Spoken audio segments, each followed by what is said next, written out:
Haleluya. Na mshukuru Mungu, yeye ndiye mweza yote, kwa kuwa kulala kuamka ni mapenzi yake. Na shukuru tena kwa kuweza kupata nafasi hii, kwa viongozi kuona kabisa ni muhimu sisi vijana nao kuchukua nafasi, kwa kuwa ni mapenzi ya Mungu.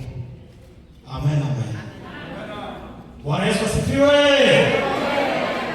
Lakini cha mshangao tu naona kama kanisa analala sana, lakini ningependa utugize ndugu yako amwambie kwamba amka, mambo yanafika.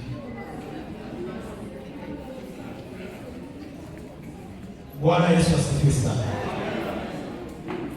Kuna watu waniambia kwamba usema wewe ndio utahubiri leo. Nikamwambia ndio. Nikamwambia sawa, tutakuja kukuangalia, tutakuja kukuona. Kwa hiyo na mimi nawakaribisha sana, mkaribie sana, Mungu awabariki. Bwana Yesu asifiwe sana. Lakini ujumbe wangu kwenu ni huu: kama mmenipata mimi mmefeli. Bwana Yesu asifiwe sana. Ninaweza kukuomba kusema kwamba ili neno ambalo tutakalo kuhubiri leo ipate hata nafasi kidogo katika moyo wako. Njoo ukinifuata mimi si kitu. Bwana Yesu asifiwe sana. Ndio maana ile Matendo ya Mitume 16:16 Paulo aliposifiwa alimkemea yule mgawazi. Maana yote tunayoyafanya ni kwa sababu ya utukufu wa Mungu. Haleluya. Ndio maana baba yangu hapa ananiombea kusema kwamba huyo ni chombo tu, Mungu mtumikishi. Amen. Na wale ambao wanasema okay hapo si ngaoje, mwenyeumia hapo sitokawia mama. Haleluya. Basi tusome tena pale tuliposomewa katika kitabu chetu cha Hesabu 22, tunaanza 27 mpaka 31. Neno la Mungu nasema, Yuda alipomwona huyo malaika wa Mwenyezi Mungu akalala chini, Balaamu akawaka hasira akampiga kwa fimbo yake. Hapo Mwenyezi Mungu akakifunua kichwa cha huyo punda, akamwambia Balaamu, nimekutendea nini hata ukanipige mara hizi 3? Balaamu akamwambia punda, wewe umenisiaki, kama ningekuwa na upanga ningalikuulia mbali sasa hivi. Punda akamwambia Balaamu, je, mimi si yule punda wako aliyekubeba maisha yako yote hadi siku ya leo? Je, nimeshawahi kukutenda namna hii? Balaamu akamjibu, la. 31 na mwisho. Hapo Mwenyezi Mungu akayafungua macho ya Balaamu, naye akamuona malaika wa Mwenyezi Mungu amesimama njiani, ameshika upanga uliochomolewa alani mwake. Balaamu akajitupa chini kifudifudi. Amen. Bwana Yesu asifiwe sana. Vijana mpo? Bwana mnashika kusema tupo kwa ajili ya Kristo. Ndugu yangu, niseme kwamba tuliumbwa sisi sote na mwendo tofauti. Haleluya.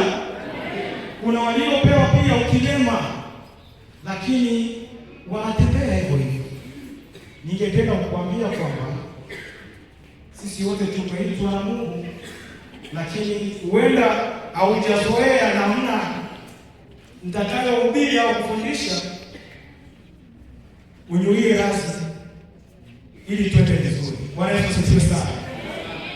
Kwa sababu Angelani ni Angelani na Musa ni Musa.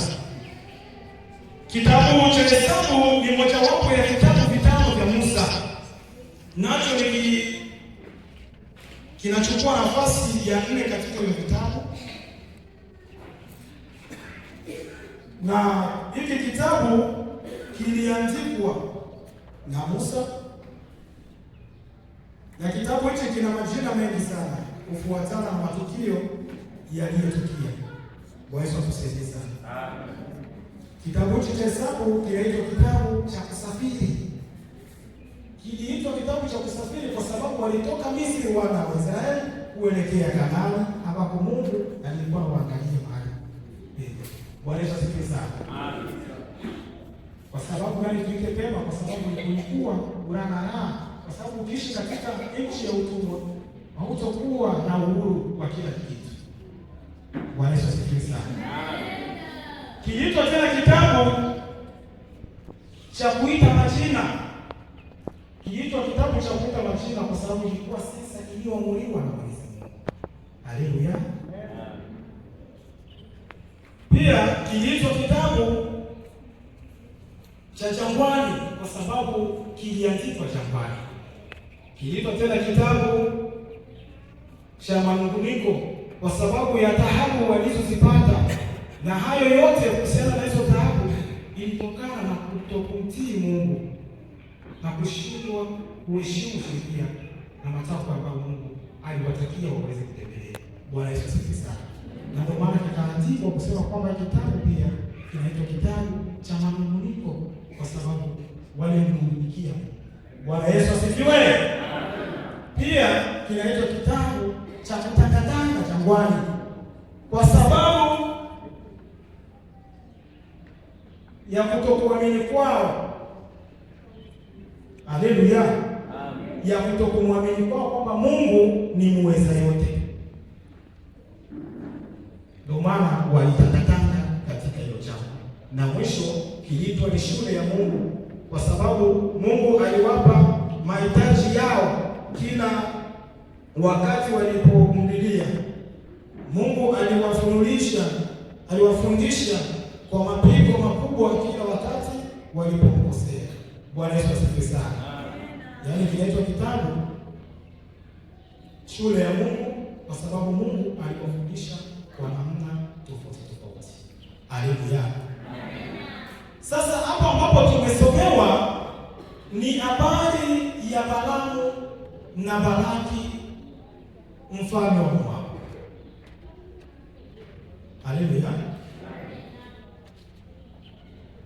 Huyu Balaki mwana wa Sipori akasikia sifa za wana wa Israeli. Aliposikia sifa za wana wa Israeli akasema, hapana, wakipita sehemu hii inawezekana wataweza kunyang'anya madaraka yangu na hata nchi yangu pia itanyang'anywa. Bwana Yesu atuhurumie sana. Basi akasemezana na Wamidiani. Baada ya kusemezana na Wamidiani, wakaandika mkanda wa Balaamu mtumishi wa Mungu ambao alikuwa huko Amawi mtoto wa Behori, kuambia kwamba eti aje awalaani wana wa Israeli. Tuko vizuri hivi?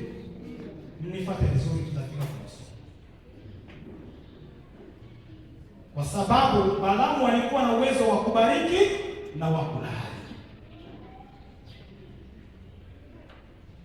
Kwa sababu ya hofu kubwa ambao alijisikia ndani yao kusema hii taifa ni kubwa na tena wana uwezo mkubwa, inabidi watu walaaniwe. Lakini ilifikia kipindi wanampelekea ujumbe Balaamu, akatuma watumishi wake Balaki kwenda kwa Balaamu. Balaamu akamwambia, basi laleni nimuulize kwanza Mwenyezi Mungu, kila atakachoniambia ndicho nitakachomwambia. Alipolala kufika asubuhi usiku, Mungu akamtokea usingizini, akamuuliza, je, hawa ambao uko nao hapa ni wakina nani? Akasema, hawa ni watumishi wa Balaki, wamekuja kuniambia kwamba kuna taifa moja huko inatoka Misri inaelekea Kanaani, na taifa hiyo inabidi nende nilahani. Yesu atusaidie sana. Lakini Mwenyezi Mungu akamwambia usiende. Haleluya. Watumishi wa Balaki wakarudi. Waliporudi, Balaki akajifunza kusema, hapana, ninachostahili mimi kukifanya, acha nimtunukie heshima kumnyima Balaamu ili aje. Akatuma maofisa wakuu wenye vyeo vikuu na wengi kuliko wale walioenda mwanzo. Yesu atusaidie sana. Kama kawaida, Balaamu akawakaribisha. Alipowakaribisha tena akasema, "Nendeni kama kisi wenzenu kwa kwanza wa Ibrahim." Lakini hilo jambo acha kwanza nimuulize Mungu. Lile atakalo niambia ndio nitakalo. Haleluya. Lakini Mwenyezi Mungu akamwambia kwamba nenda pamoja. Haleluya. Nenda pamoja. Balaamu akatandika punda wake kwenye safari ya kuelekea Moabu. Lakini maajabu yaliyotokea, punda aliweza kugoma katika hiyo safari. Haleluya. Eti punda akamuona malaika wa Mwenyezi Mungu mara ya kwanza, akaanguka chini. Balaamu akampiga fimbo. Kwa nini naanguka? Twende na safari. Akasimama. Mara ya pili hivyo hivyo. Mara ya tatu, neno la Mungu linasema kwamba Mungu akakifunua kichwa cha punda, kwa Kiswahili ambacho niko nacho kwa hii Biblia. Haleluya. Akafunua kichwa cha punda, yaani ilikuwa ni udhihirisho wa Mungu kupitia mnyama. Bwana Yesu asifiwe sana. Unaweza kupewa ujumbe kwa vitu ambavyo vinazaraulika. Cha muhimu wewe kuwa macho. Haleluya. Ndio maana napasikia sana historia ya baba yangu hapa kusema kwamba kuitwa kwangu mtumishi, niliitwa mtumishi na watu watatu. Na mtu wa kwanza alikuwa ni mwenda wazimu. Bwana Yesu asifiwe sana. Haleluya. Huenda angemdharau yule mwenda wazimu, huenda Mungu angemkasirikia. Kwa sababu gani? Hakukuwa na upambanuzi wa kuweza kuelewa, lakini aliweza kuona mshangaa, mtu wa namna hii aniite mtumishi kwa nini? Bwana Yesu atusaidie sana.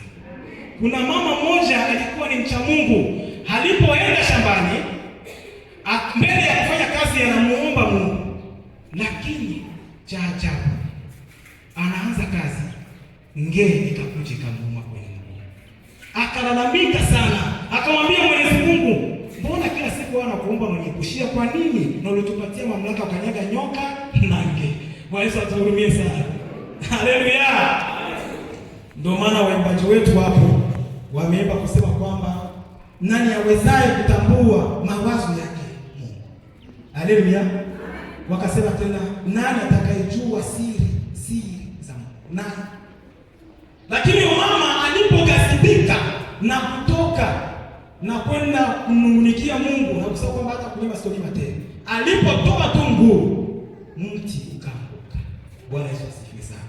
Yaani ile ngeli ilikuwa ni ujumbe kutoka kwa Mungu